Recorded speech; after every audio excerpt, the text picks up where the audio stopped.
Bonjour à tous, bienvenue sur la chaîne. Aujourd'hui un nouvel épisode de Pâté Dragon. Vous souvenez-vous des petits perruchons? Aujourd'hui nous allons vous montrer comment cela a évolué.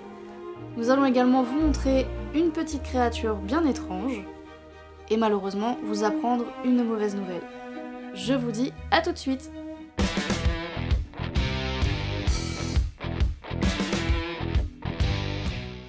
Comme dans tout élevage de serpents, nous en avons certains qui ont mué. Bon, on vous le dit pas à chaque fois, à chaque épisode, parce que parfois il y en a qu'un seul, on oublie de vous le filmer. Mais bon, là on a eu 3 mus. Donc, Yunak, le Zaminis situla,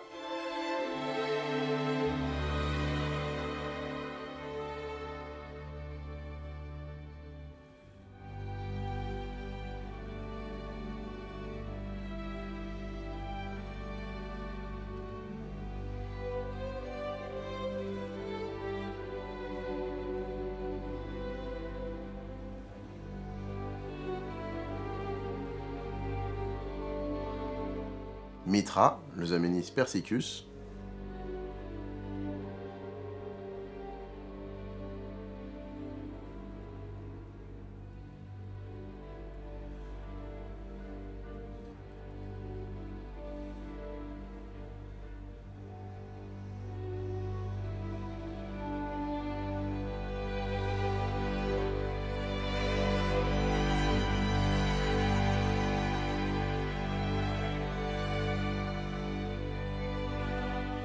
et puis Apophis, notre mâle de Pitiophis caténifère saillie.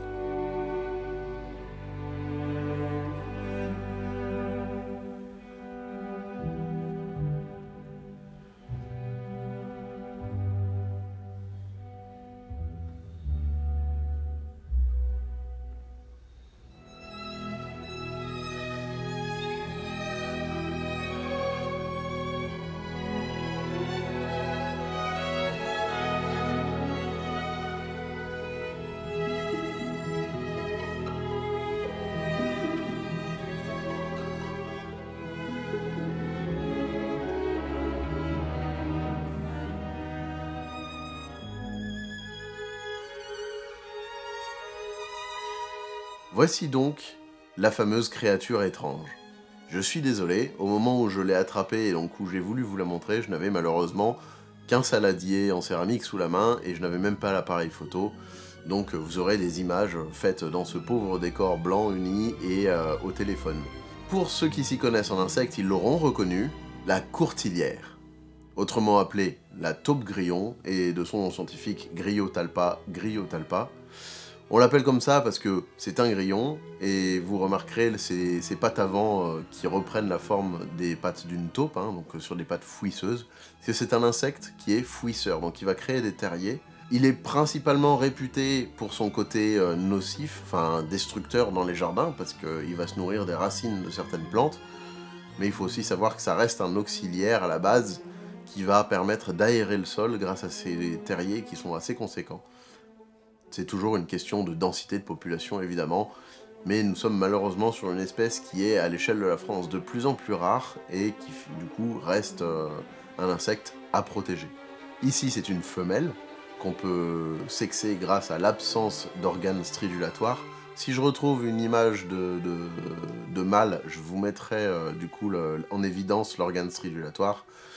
Ça reste un insecte où il faut quand même avoir un œil averti pour réussir à le sexer sur le tas. Pour vous donner un repère de taille, parce que là vous pouvez difficilement voir avec ce qui est autour d'elle, c'est un insecte assez monstrueux. Là elle fait bien ses 5 cm, ce qui est d'une belle taille pour une femelle. Les femelles sont plus grandes que les mâles en général. Parlons maintenant oiseaux et donc petits perruchons. Donc pour ceux qui avaient suivi dans l'ancienne vidéo, on vous montrait un peu l'évolution des petits perruchons. Donc ils étaient 3. Et comme on pouvait constater déjà sur cette vidéo, il y en avait un troisième, donc le petit troisième, qui malheureusement ne grandissait pas au même rythme que les 2 premiers. Au début, je ne m'alarmais pas plus que ça, puisque ça me semblait normal, mais au fil du temps que les 2 premiers petits perruchons grandissaient, je me suis dit que c'était quand même bizarre. Donc je me suis renseignée, et effectivement, ce petit avait un très gros retard de croissance. Donc ce que j'ai fait, c'est que je l'ai pris en EAM pour essayer de voir s'il pouvait y avoir une évolution. Malheureusement, en prenant le petit perruchon, j'ai remarqué qu'il y avait beaucoup de soucis sur lui. Il n'avait pas l'air d'avoir la vue, enfin des tout petits yeux qui ne s'ouvraient pas, donc c'était très bizarre. Il avait son jabot qui était toujours gonflé, même quand il était vide, ce qui me paraissait aussi très bizarre, hein, puisque généralement quand le jabot se vide, c'est que le petit n'a plus rien dedans. Et surtout, ce qui peut être très handicapant pour les oiseaux, les pattes. Il n'avait pas du tout de fonction dans les pattes, donc c'était quand même hyper alarmant. Bon, j'ai quand même essayé, mais finalement le petit s'est endormi et est parti. En ce qui concerne les deux autres petits perruchons, j'ai commencé le travail du coup MAN avec eux, donc manipulation ONI et non EAM, puisque ça me semblait plus éthique, et pour une première c'était quand même plus adapté. Ils grandissaient très bien, tout se passait bien, les moments des séances avec eux étaient de plus en plus prolongés, et du coup c'était plutôt pas mal. Seulement il y a quelques jours, j'ai donc deux couples de perruches adultes qui vivent ensemble dans une grande volière, où ils vivent ensemble et ils ont le droit de sortir, hein, et ils ont la liberté. Tout se passe très bien, tout se passait très bien tant que les petits grandissaient, sauf qu'il y a quelques jours, comme je disais, il y a eu un petit accident, c'est que mon deuxième mâle, donc Azur, a voulu aller voir les petits dans le nid et a donc commencé à les attaquer. Et malheureusement, il en a tué un sur les deux. Le deuxième a survécu car il s'est enfui, il a été se cacher en dessous, ce qui était une bonne chose parce que ça lui a sauvé la vie. Malheureusement, j'ai retrouvé le deuxième né mort dans le nid avec Azur plein de sang. Donc apparemment il l'aurait tué parce que ça arrive chez les oiseaux, hein, que les mâles soient un peu jaloux des nichés des autres oiseaux. Et il a donc dit, il s'est dit que c'était pas ses petits, que lui aussi voulait reproduire et du coup il a été tuer les petits. Donc c'est un accident malheureusement qui est triste et que du coup qu'il ne m'arrivera pas une deuxième fois puisque maintenant j'isolerai les couples. Voilà, donc on dit toujours de faire attention aux femelles mais faites aussi attention aux mâles parce qu'ils peuvent être aussi assez violents. Donc ce que j'ai fait, c'est que j'ai isolé, parce que le dernier petit n'était pas encore sevré, il est sevré à partir du 17 novembre, donc j'ai isolé le petit toujours dans le nid, dans une cage, dans une volière à part, avec ses parents, pour qu'il termine le sevrage. Donc tout se passe bien, le petit évolue bien, je continue le travail avec lui. Comme vous pouvez voir, il va très bien, il a de magnifiques couleurs. Il n'est pas encore sexé parce que malheureusement les perruches ondulées, on peut les sexer qu'à partir de 4 mois.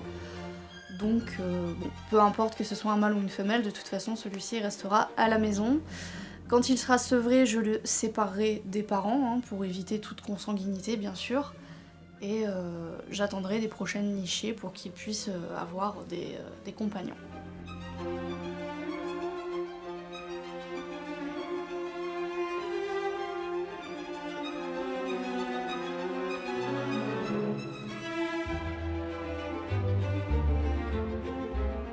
Parlons cochon d'Inde. Oui, nous parlons souvent cochon d'Inde à la maison. Donc pour ceux qui suivent, vous savez qu'un petit cochon d'Inde était né à la maison il y a maintenant un petit moment et qu'il se prénommait Gizmo. Alors Gizmo a été séparé de la maman arrivé à un certain âge, hein, car nous ne voulions pas de reproduction. Et donc nous l'avons mis avec Torden et Floki. Au bout d'un petit moment, nous nous sommes rendus compte que Gizmo grossissait un peu beaucoup. C'est vrai que la cantine est bonne à la maison, mais de là avoir un aussi gros ventre, c'était un petit peu étrange. Donc en faisant un check-up, on a bien constaté que Gizmo en fait n'était pas du tout un garçon, mais une petite fille. Enfin, c'est une fille du coup. Donc nous devons d'ailleurs changer son prénom, nous ne l'avons toujours pas fait. Donc si vous avez des petites idées de prénoms, nous sommes tout oui. Donc voilà, Gizmo est en fait une fille. Et du coup, petite nouvelle du coup aussi, hein, c'est que cette fameuse mâle-femelle est gestante. Donc du coup pour cette erreur, du coup on a sexé beaucoup trop jeune, je pense qu'on aurait dû attendre un tout petit peu. Donc faites attention parce que parfois on pourrait croire que c'est un mâle, mais en fait il s'avère qu'en grandissant on voit que quand même c'est une femelle. Nous c'était nos premiers bébés cochons d'Inde, donc forcément on n'avait pas encore vu. Donc voilà, faites attention et attendez peut-être un peu plus longtemps, quitte à isoler le petit pour qu'il n'y ait pas d'accident par la suite.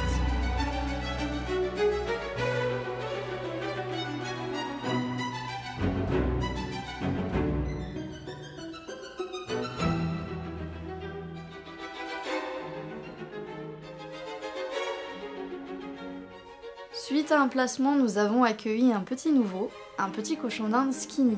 Dans la région, les cochons d'Inde sans poils skinny sont rares, voire inexistants. Donc forcément, on a un peu sauté sur l'occasion, puisque la personne recherchait quelqu'un qui avait déjà des skinny, donc des cochons d'Inde sans poils, et qui savait s'en occuper, parce que c'est vrai qu'il requiert des soins particuliers par rapport aux autres cochons d'Inde. Donc nous vous présentons Apollyon.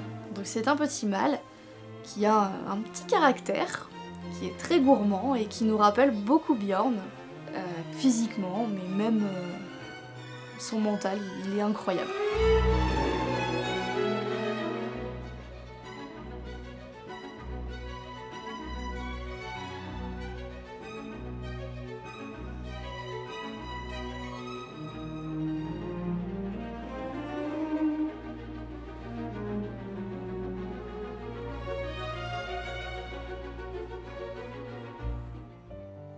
Concernant la mauvaise nouvelle, c'est que Torden n'est plus là.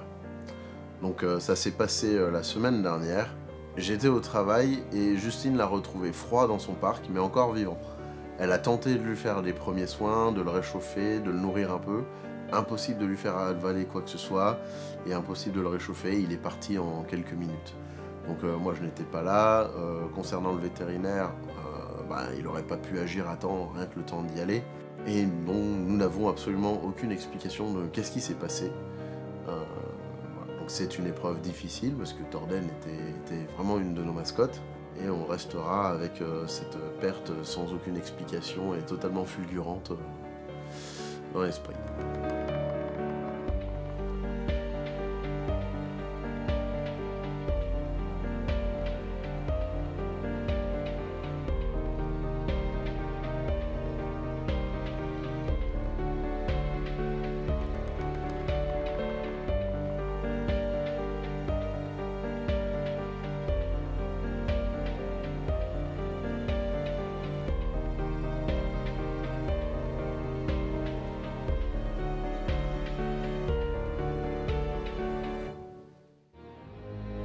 Cet épisode est terminé.